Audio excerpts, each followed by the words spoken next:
سنتے ہیں اردو میں خصوصی اپڈیٹ۔ بھارت مقبوضہ جموں و کشمیر میں کھلے عام جنگی جرائم کا ارتکاب کر رہا ہے۔ گزشتہ 7 دہائیوں سے کشمیری بھارت کے وحشانہ قبضے میں شدید مشکلات اور مصائب کا شکار ہیں۔ بھارتی ریاستی دہشت گردی کے نتیجے میں کشمیری عوام بدستور بھاری جانی نقصان سے دوچار ہو رہے ہیں۔ مقبوضہ جموں و کشمیر میں تعینات بھارتی فوجی بے گناہ کشمیریوں کا خون کسی کھوپٹ ڈر کے بغیر بہا رہے ہیں۔ بھارتی صفاقوں نے نائرا، ٹہا، پلوامہ اور تلسرا چاری شریف بڑگام اضلاع میں محض 12 گھنٹوں میں 5 کشمیری نوجوانوں کو ماورائے عدالت قتل کیا۔ اس قتل عام کے بعد جنوری کے مہینے میں اب تک 23 کشمیری نوجوان بھارتی دہشت گردی کی بھینٹ چڑھ گئے۔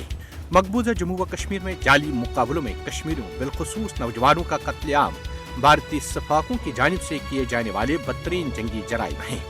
مقبوضہ کشمیر میں بھارتی اقدامات جنگی جرائم اور انسانیت کے خلاف جرائم کے مترادف ہیں۔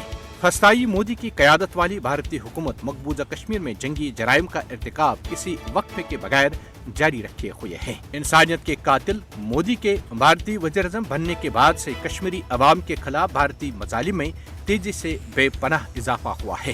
مودی کی قیادت میں بھارت جرمنی کے نازیوں کی طرح ہندوتوا فسطائی ریاست میں تبدیل ہو چکا ہے۔